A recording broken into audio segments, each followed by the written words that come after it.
Por muy difícil que me resultase, he llegado a una conclusión inexorable y profundamente perturbadora.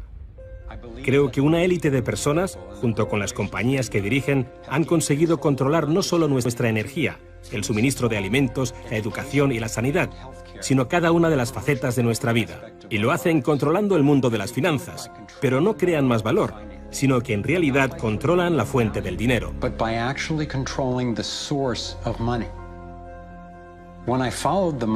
Cuando seguí el dinero, vi que me arrastraba a la cima de una pirámide.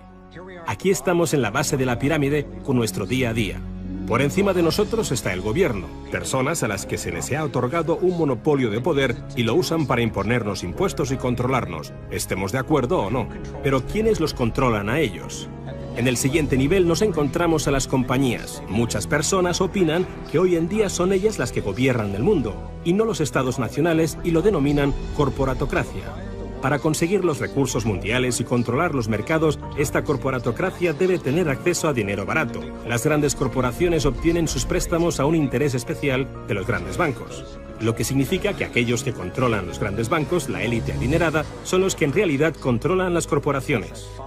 Mientras seguía el dinero, me di cuenta de que casi todas las ideas que tenía acerca del capital no son ciertas.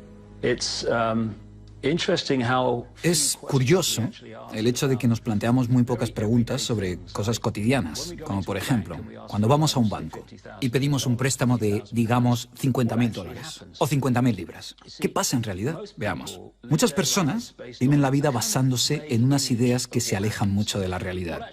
Lo que en realidad pasa es que si pides 50.000 libras, escriben que en tu cuenta hay 50.000 libras. Eso es todo lo que hacen. No acuñan monedas ni imprimen billetes. No recurren a ningún metal precioso. Simplemente escriben en una pantalla de ordenador que tu cuenta tiene 50.000 libras. Desde ese momento, empiezas a pagar intereses sobre una cantidad de dinero que nunca ha existido, que no existe y que no existirá. Resulta que los bancos prestan unas 9 veces más dinero que la cantidad que en realidad guardan en sus cámaras. Y esto es posible gracias al préstamo conocido como reserva fraccionaria. Funciona de la siguiente manera. A la Reserva Federal, o al Banco Central de cualquier país, se le permite determinar la cantidad de dinero que un banco debe tener en sus reservas.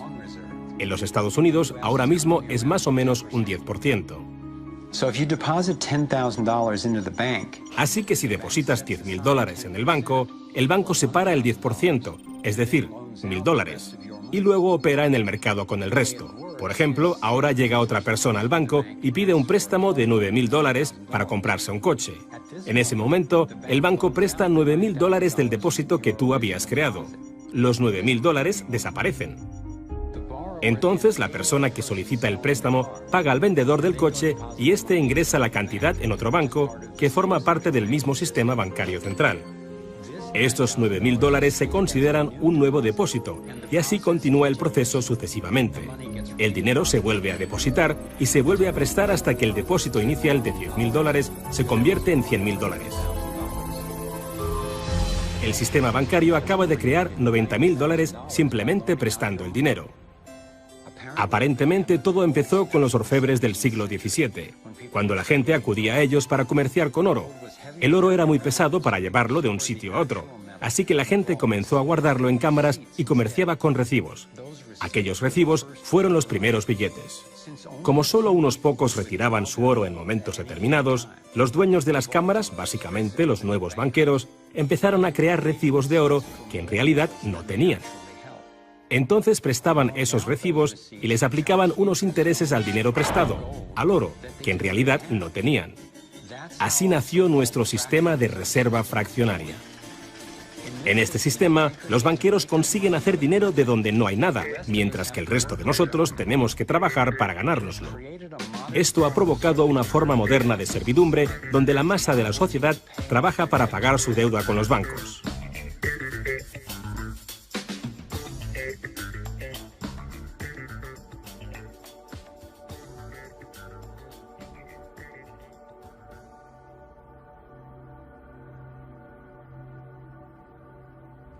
Bajo este esquema de reserva fraccionaria, inevitablemente nos hemos convertido en esclavos de la deuda de una élite financiera que nos gobierna. no porque sean mejores o más inteligentes que nosotros, sino porque han manipulado el sistema para beneficiarse de una gran parte de la gente de este planeta. Catherine Austin Fitts es experta en este tema. Fue ayudante del Departamento de Vivienda y Desarrollo Urbano de Estados Unidos bajo el mandato del presidente George Bush Sr. y luego asesora de la administración de Clinton.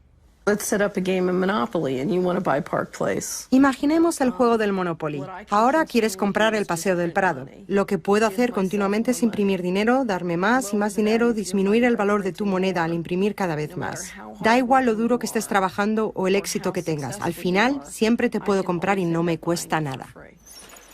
Pero ¿cómo se explica que si vosotros o yo mismo fabricamos billetes, se nos acuse de falsificación? Pero si lo hacen los bancos, entonces sea un incremento de la masa monetaria. ¿Cómo han conseguido los bancos este poder? Esto es Jekyll Island, donde en 1910, representantes de los Rockefeller, los Rothschild, los Morgan y otros banqueros privados se reunieron en secreto para preparar la legislación que crearía la Reserva Federal. Ed Griffin se encargó literalmente de escribir un libro sobre lo que pasó en Jekyll Island. Los bancos centrales son como carteles bancarios, quienes se han asociado con los respectivos gobiernos de los países donde operan y se les ha otorgado un poder monopolístico sobre la creación del suministro monetario del país. Eso fue lo que los políticos les ofrecieron como regalo, se podría decir, a cambio de la asociación.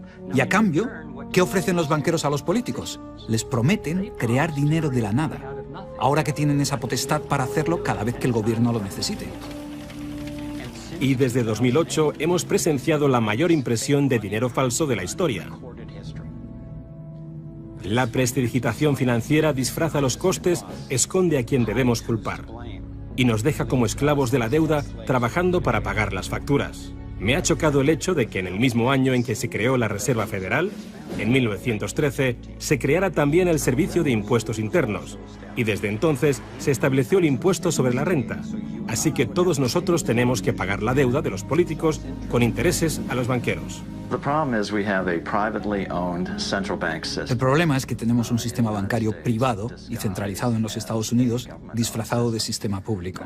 Si buscas en la guía telefónica de aquí de Washington, en el área de DC, si buscas por la Reserva Federal, en las páginas azules gubernamentales, ahí no aparece nada, sino que aparecen las páginas blancas, justo al lado de Federal Express.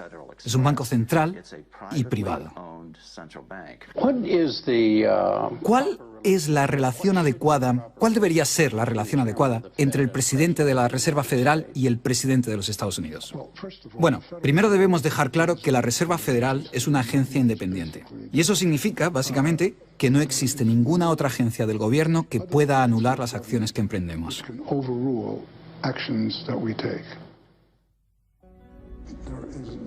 Que no existe ninguna otra agencia del gobierno que pueda anular las acciones que emprendemos.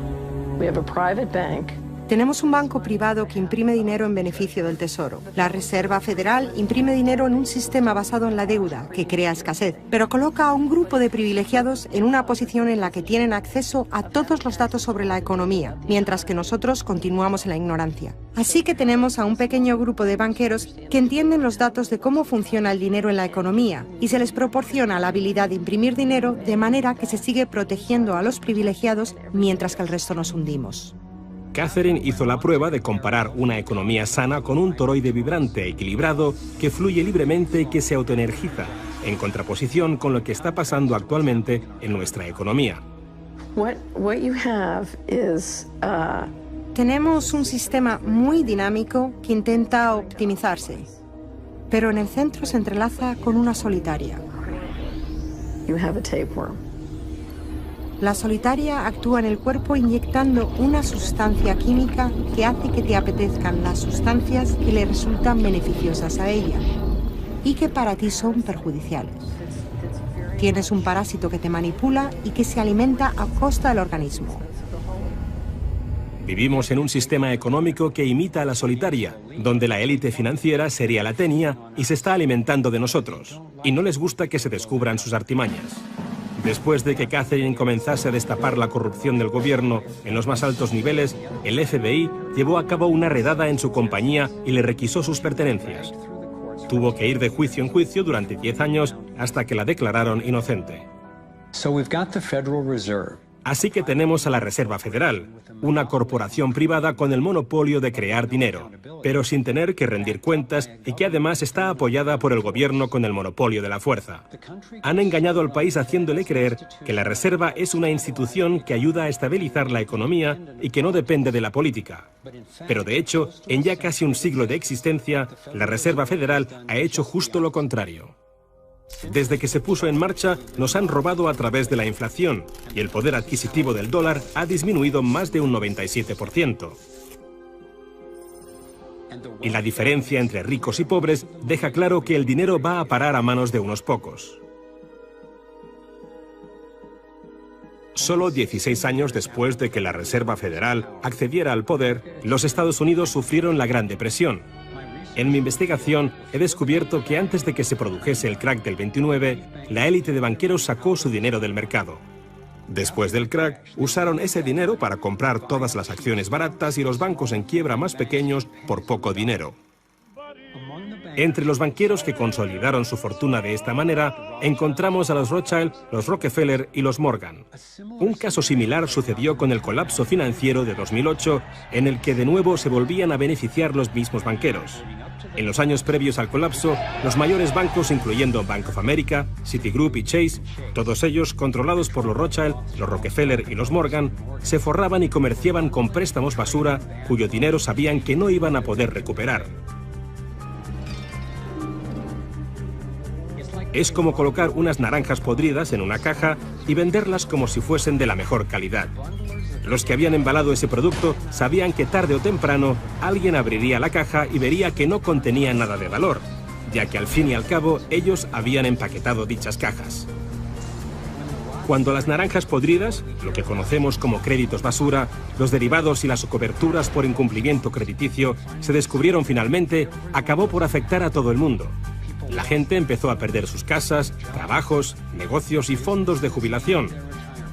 Mientras tanto, los grandes bancos, que fueron los que en realidad crearon el problema, fueron los únicos a los que rescataron.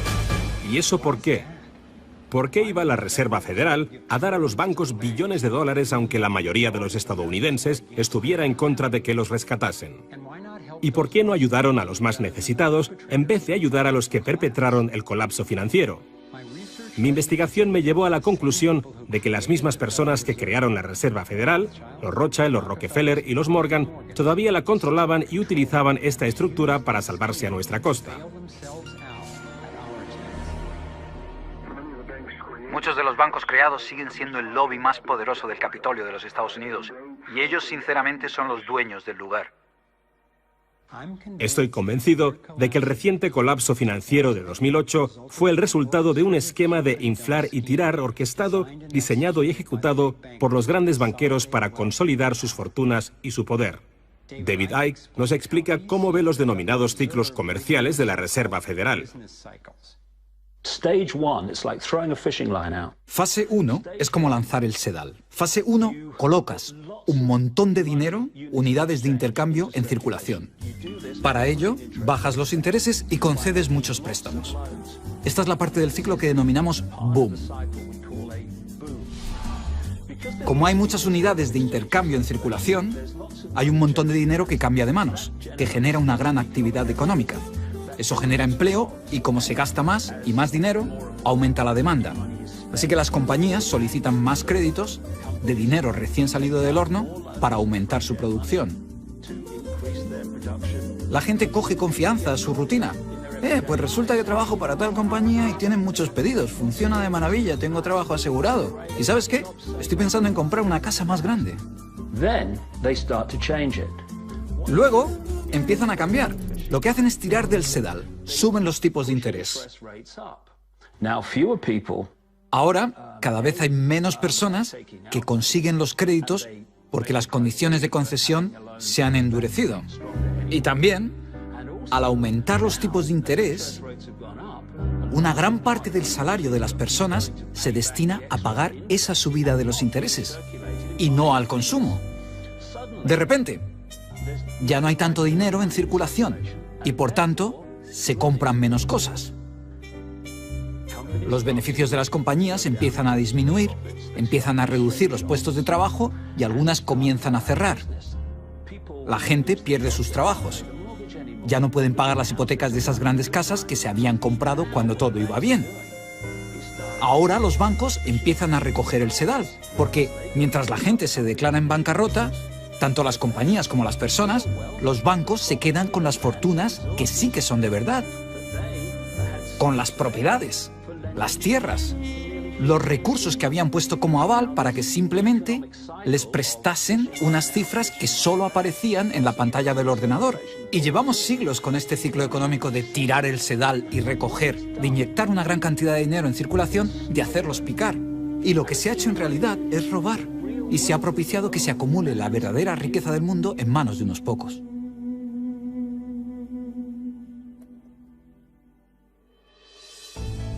A nivel internacional, los bancos centrales utilizan el Banco Mundial y el Fondo Monetario Internacional para hacer más dinero mientras explotan los recursos de aquellos países a los que les prestan dinero y con este proceso acaban llevándolos a la bancarrota. El Banco Central de los bancos centrales es el banco creado por los Rothschild, el Banco de Pagos Internacionales. La élite se está posicionando para controlar el acceso a prácticamente todo lo que necesitamos para sobrevivir. Da igual a qué parte del mundo vayas, porque el dinero está controlado por el sistema bancario. Ellos deciden si la gente come o no come. Quién se convierte en multimillonario y quién sobrevive con menos de $1 al día. El que controla el dinero, controla el mundo. Y muy pocas personas controlan el dinero.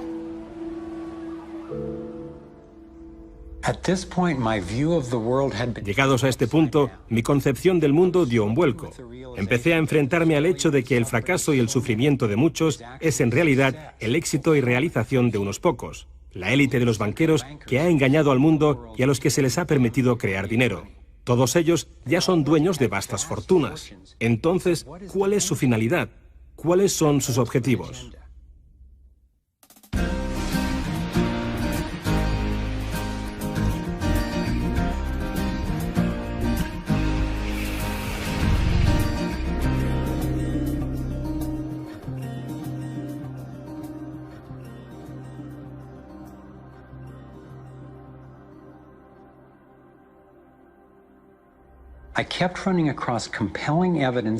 Seguí encontrando pruebas y a expertos creíbles que afirmaban que el objetivo secreto de la élite financiera no era otro que el dominio total del mundo. Al principio me resistí a creerlo, pero me había comprometido a averiguar qué nos impedía prosperar y daba igual a dónde me llevase ese descubrimiento.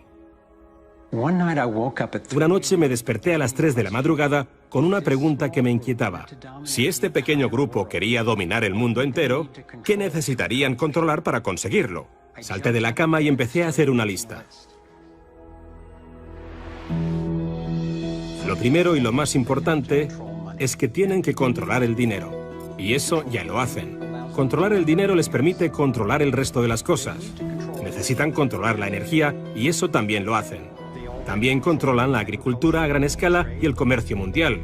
Están comprando todos los suministros de agua de todo el mundo. Se han metido a la sanidad en el bolsillo e intentan acabar con las alternativas naturales. Tienen que controlar la información a la que tenemos acceso y nuestra reacción ante tal información. En Estados Unidos, Internet, nuestra mayor herramienta de comunicación y la base de la organización, hoy en día no está controlada o censurada. Pero esto está sufriendo ataques desde muchos puntos. Gobiernos, corporaciones y las Naciones Unidas intentan conseguir el control. Para un dominio total, se debe controlar la disconformidad. Tienen que arrebatarnos nuestros derechos, espiar a ciudadanos de a pie y seguirnos en todas las facetas de la vida. Mientras amanecía, sabía que una poderosa élite lo tenía prácticamente todo preparado para gobernar el mundo, y con miedo me di cuenta de que Gran Hermano no se acerca, sino que ya está aquí. Ya estamos metidos en Matrix. Pero ¿cómo salimos?